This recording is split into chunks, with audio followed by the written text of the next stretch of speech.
बोलो जयकारा बोल मेरे श्री गुरु महाराज जी की जय।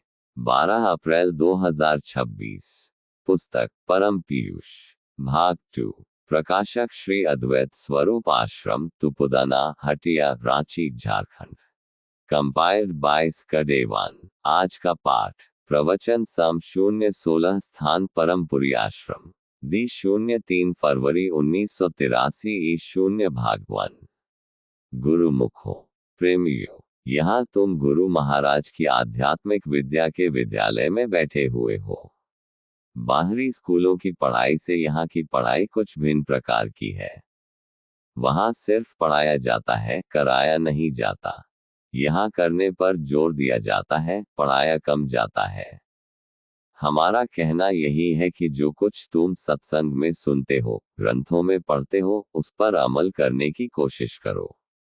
अनेक बातें सुनने और जानने से एक ही अच्छी बात पर आचरण करना श्रेष्ठ है। हरिश्चंद्र एक ही बात पर दृढ़ हो गए और उन्होंने उसके पालन के पीछे अपना सर्वस्व गंवा दिया।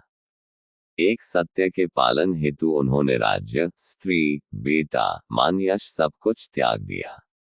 उस दृढ़ता से हरिश्चंद्र को वह दर्जा मिला कि हरिश्चंद्र अकेले तो क्या, अपनी नगरी के समस्त नर नारी सहित स्वर्ग गए। उसी प्रकार तुम भी अगर सत्संग की एक ही बात पर अमल करो तो तुम्हारे संपूर्ण दोष खत्म हो जाएंगे और तुम्हारा कल्याण हो जाएगा। तुम लाइब्रेरियां छान डालो, बड़े बड़े सत्संग सम्मेलनों में घूमते रहो और करने के वक्त अपनी ही जगह पर अड़े रहो तो उससे क्या फायदा। हम बार बार यह कहते हैं कि तुम किसी थोपी हुई बात पर मत आओ। तुम सब सुनी सुनाई बातों पर सर्वप्रथम मनन करो। यदि वे बातें शास्त्र सम्मत हो और तुम्हारा मन भी उन्हें सही कबूल करता हो तब मानो।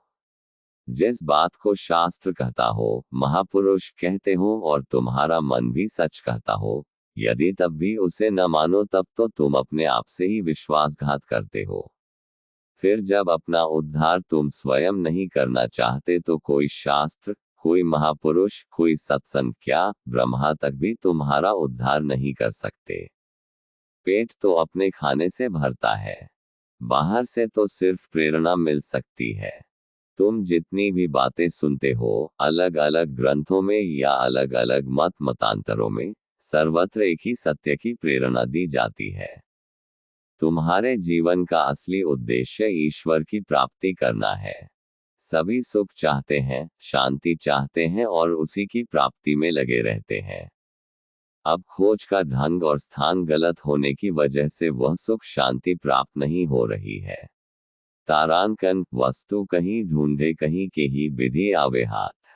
तारांकन, सुख स्वरूप तो केवल परमात्मा है। सिर्फ उसी को प्राप्त करने से आदमी परम सुख प्राप्त कर सकता है।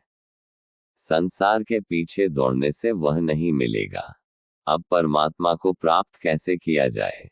तो तारांकन, प्रभु सर्वज्ञ सर्वत्र समाना, प्रेम ते प्रकट हो ही मैं जाना। भगवान सब जगह सब समय विद्यमान है। वह प्रेम से प्रकट होता है। जो शुद्ध प्रेम से अपने अंतःकरण को पवित्र कर लेगा उसे प्रभु की अनुभूति हो जाएगी। परमात्मा तो हर घट में विद्यमान है। हमारे अंतःकरण का शीशा गंदा होने से उसका अनुभव नहीं होता।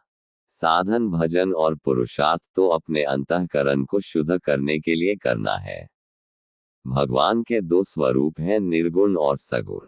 निर्गुण स्वरूप देखने, छूने या प्राप्त करने की चीज नहीं है। उसकी तो सिर्फ अनुभूति की जा सकती है। वह देखने की चीज ही नहीं है। जो चीज देखते हो वह नाशवान है और जो नाशवान है वह भगवान नहीं है।